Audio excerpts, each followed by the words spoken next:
Hello everyone, welcome back to the YouTube channel entrance वाला और @doctor Alam. I am Mohammad Uwais Alam, second year MBBS student at government medical college Fatehpur. तो अभी जो है आपको एक इम्पोर्टेंट अपडेट देना था। जो अभी यूपी की ऑफिशियल वेबसाइट है upayushcounseling.upsdc.gov.in, जिन लोगों को नहीं पता है उनके लिए, तो आप वहां पर जाकर देखेंगे तो ये नोटिफिकेशन आपको अभी आया हुआ मिलेगा सबसे ऊपर ही। आप जब इसको डाउनलोड करेंगे तो इसमें कुछ इंपॉर्टेंट अपडेट जो है काउंसलिंग से रिलेटेड दी हुई है। तो इस वीडियो में मैं आपको इस पूरे नोटिफिकेशन को आपको आसान भाषा में समझाऊंगा और क्या क्या इसमें इन्फॉर्मेशन दी गई है और आपको किन चीज़ों का यहाँ पर ख्याल रखना है काउंसलिंग से पहले, वो सब चीज़ें मैं इसमें आपको बता दूंगा। तो जो लोग चैनल पर आए हैं वो चैनल को सब्सक्राइब करें, वीडियो को लाइक करें, अपने फ्रेंड्स में शेयर करें।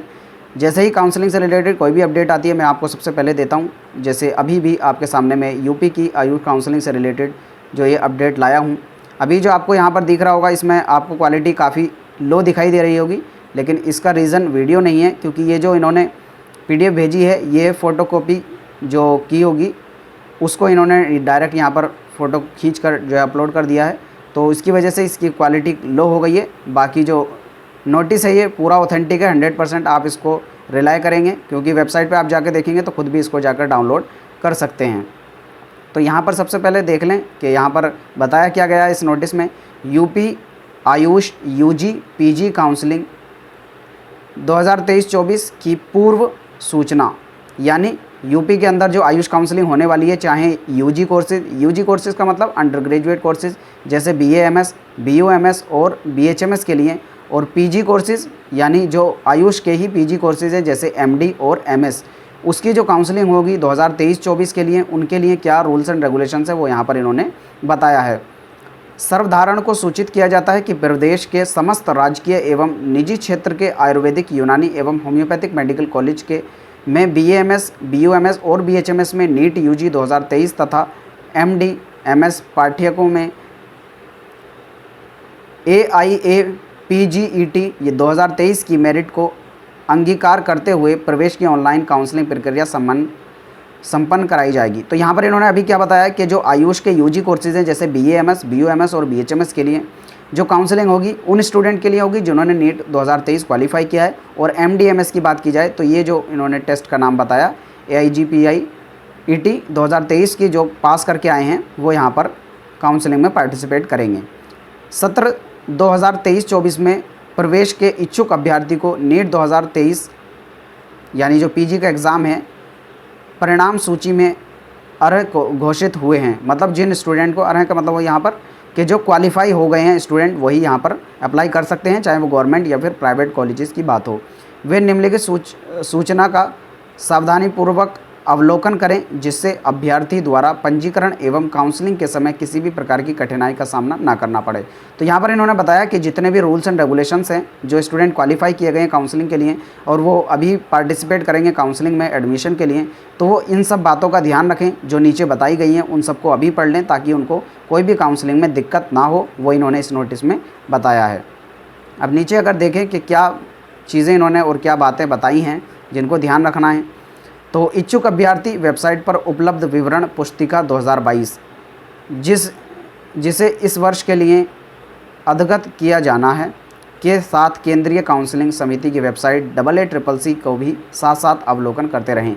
तो यहाँ पर इन्होंने बताया कि जो भी स्टूडेंट जो है काउंसलिंग में पार्टिसिपेट करना चाहते हैं तो वो जो यूपी आयुष काउंसलिंग का 2022 वाला ब्राउशर है, जिसमें इन्होंने बताया कि अभी यहाँ पर इस साल अद्यतन का मतलब होता है यहाँ पर इन्होंने मॉडिफिकेशन करेंगे, यानी अभी अपडेट होना उसमें बाकी है, लेकिन जब तक आप उसके रूल्स और रेगुलेशंस के लिए जो 2022 वाला ब्रोशर है उसको आप पढ़ लें रेफरेंस के लिए, क्योंकि बहुत ज़्यादा चेंजेस रूल्स एंड रेगुलेशंस में नहीं रहते हैं।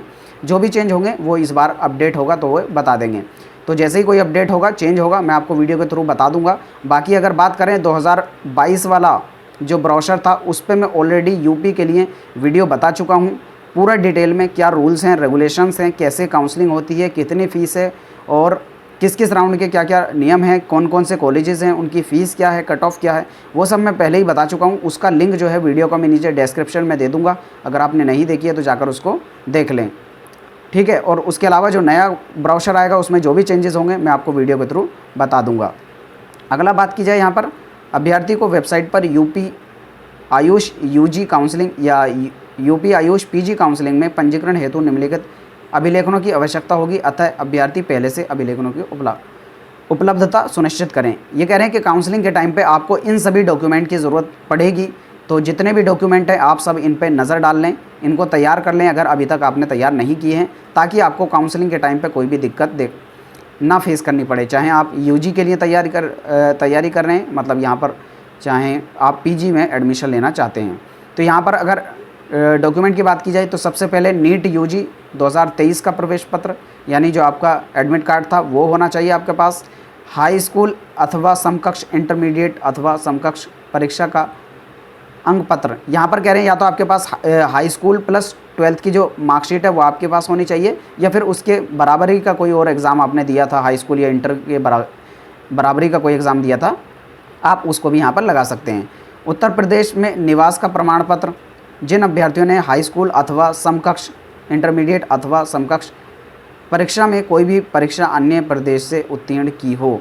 यहाँ पर कह रहे हैं कि यहाँ पर जो आपको डोमिसाइल की ज़रूरत है, यानी जो निवास प्रमाण की पत्र की ज़रूरत है, वो सिर्फ उन्हीं स्टूडेंट को ज़रूरत है जिन्होंने हाई स्कूल या इंटर या फिर दोनों उत्तर प्रदेश के बाहर से पास की हैं। अगर आपने यूपी के अंदर रहकर ही चाहे किसी भी बोर्ड से तैयारी की हो, पढ़ाई की हो, उसका मतलब नहीं है चाहे सीबीएसई, आईसीएसई या यूपी बोर्ड, लेकिन यूपी में रह के अगर आपने पढ़ाई की है तो आपको निवास प्रमाण पत्र यानी डोमिसाइल की ज़रूरत नहीं है। और अगर बाहर से आपने कुछ भी एक किया है या दोनों किए हैं तो आपको यहाँ पर डोमिसाइल की ज़रूरत रहेगी।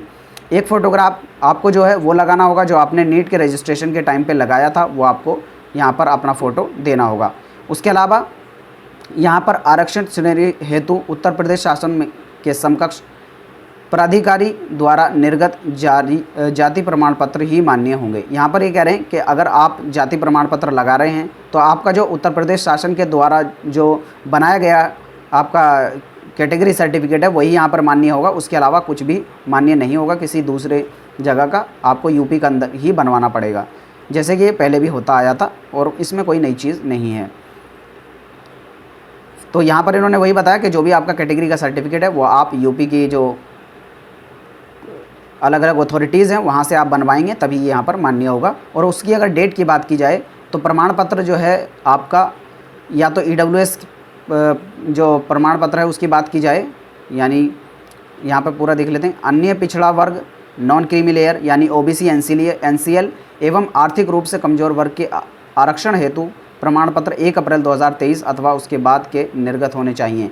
यहाँ पर कह रहे हैं अगर ओबीसी एनसीएल, तो यहाँ पर ध्यान दें आप, ओबीसी एनसीएल या फिर ईडब्ल्यूएस के लिए आप अप्लाई कर रहे हैं तो ये दोनों सर्टिफिकेट आपके 1 अप्रैल 2022 के बाद के होने चाहिए, तभी आप यहाँ पर अप्लाई कर पाएंगे। बाकी जो डॉक्यूमेंट है जैसे डोमिसाइल होता है वो भी एक बार के लिए रहता है तो वो पूरी लाइफ को वैलिड रहेगा। बर्थ सर्टिफिकेट होता है वो भी पूरी लाइफ के लिए वैलिड रहेगा, तो उन सब के लिए ज़रूरत नहीं है। लेकिन ओबीसी और ईडब्ल्यूएस के लिए आप क्या करें, उसको अगर 1 अप्रैल से पहले का है तो उसको दोबारा बनवा लें।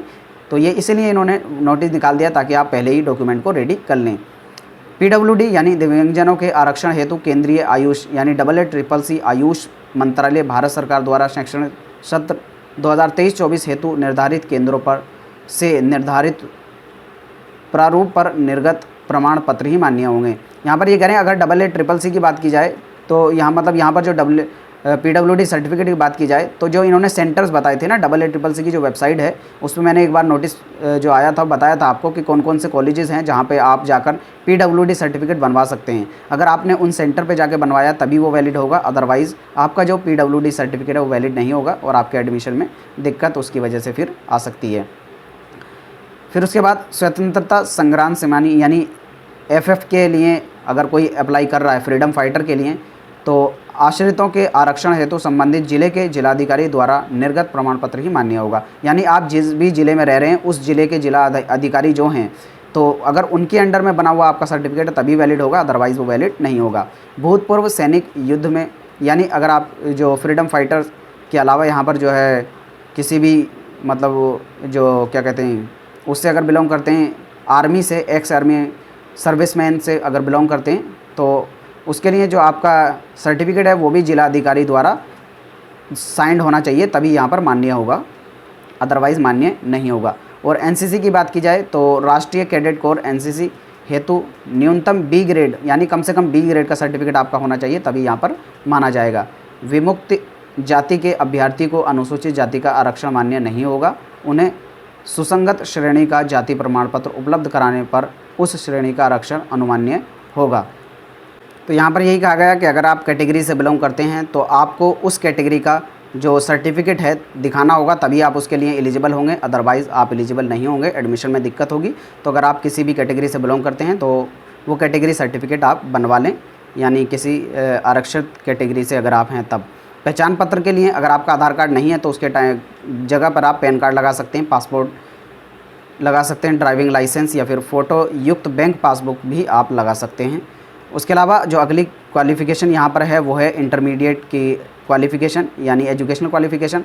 आप जो है फ़िज़िक्स केमिस्ट्री बायो के साथ जो है इंटर पास होना चाहिए। उसके साथ ही यहाँ पर आपके अगर आप जनरल या फिर EWS हैं तब आपके कम से कम 50% होने चाहिए। और अगर आप PWD हैं, यानी जनरल या EWS के साथ PWD हैं तो 45% भी मार्क्स आपके चल जाएंगे। लेकिन अगर आप किसी शेड्यूल्ड मतलब कास्ट से बिलोंग करते हैं, जैसे SC ST या पिछड़ी जाति से बिलोंग करते हैं, तो आपके जो मार्क्स हैं 40% भी हैं तब भी आप यहाँ पर एलिजिबल रहेंगे। उसके बाद जो यहाँ पर रूल्स एंड रेगुलेशन हैं वो हैं PG के लिए, जो PG कोर्सेज़ हैं यानी MD और MD और MS। तो यहाँ पर उनको जानने की ज़रूरत है नहीं क्योंकि आप UG वाले स्टूडेंट हैं।